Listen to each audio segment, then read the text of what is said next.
Live from Chesapeake, Virginia, we've also got ABC News senior investigative reporter Aaron Katursky and ABC News contributor, former police chief for San Bernardino, California, Jared Bergwan. Ike, first, what are we learning about the victims in this case and how the community is responding?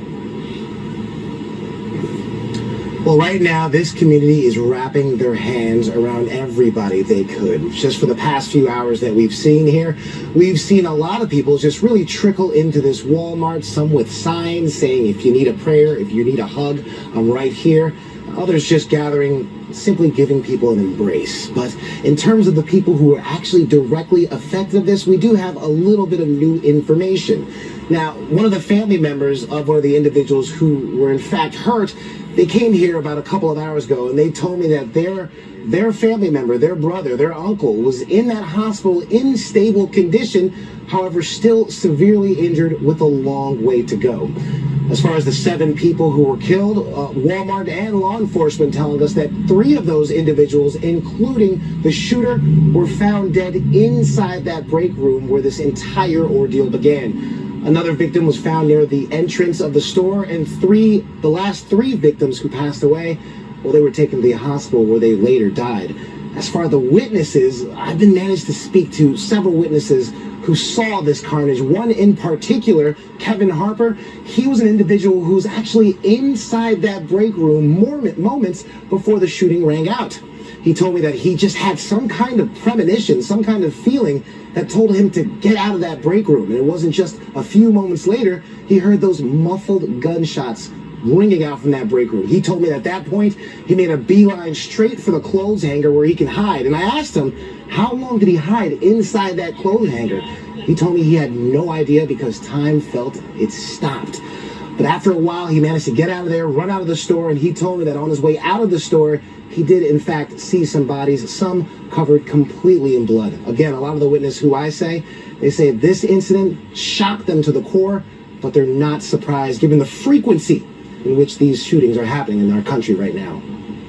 No question about that, Ike. Just a terrible day for them in particular, for our country, this shame, this stigma in our country, this gun violence. Aaron, investigators have identified the shooter, 31-year-old Andre Bing. What else can you tell us about where the investigation stands at this point? They know that Andre Bing has worked for Walmart since 2010. He was an associate for the company and the supervisor of the overnight shift, which was just beginning after 10 p.m. when he burst into this break room and opened fire seemingly at random, according to eyewitnesses. Police haven't said much more about him, but Terry, workplace violence, or in Colorado, hate, where Chief Bergwan was in San Bernardino, may have been extremism.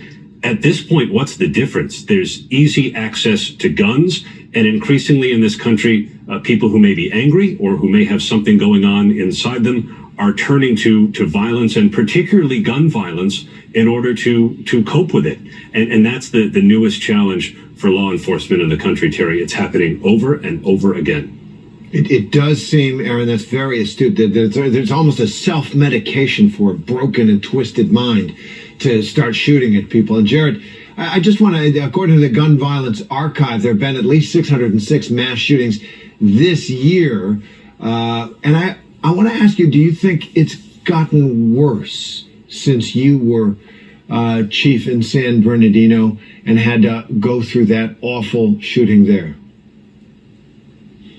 I think it has gotten worse, and worse for a variety of reasons. I made an observation to myself earlier today in preparation for this.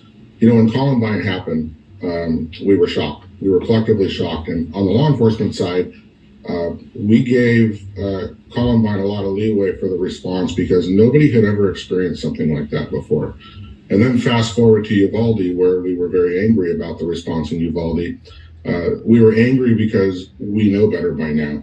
The reality is, and fast forward to today, is I don't know that anybody in this law enforcement profession doesn't know somebody, 1 or 2 degrees of separation, another officer, somebody that works for a neighboring agency, somebody that they went to the academy with, that hasn't had to deal personally with one of these types of events. And you're absolutely right. It is an embarrassing thing for this country to deal with. It really is. We just can't seem to get on top of it. Ike, ABC News, I've spoken to Brianna Tyler, a woman who worked for the store for 2 months. She says the location, the company has not yet reached out to staffers. Has Walmart said anything? Well, here's what we know, Terry. In times of crisis like this at the workplace, it's not uncommon for that workplace to bring in some sort of crisis counselor or therapist to help deal with the aftermath of going through something so traumatic. That is something that we will likely see here in the future. But as of right now, the only thing we know of is that statement that Walmart has put out. It says, in part, we are shocked at this tragic event. We're working closely with law enforcement, and we are focused on supporting our associates, Terry. All right. Ike Kajochi, Aaron Katursky, Jared Bergwan, thank you for being with us on this mass shooting.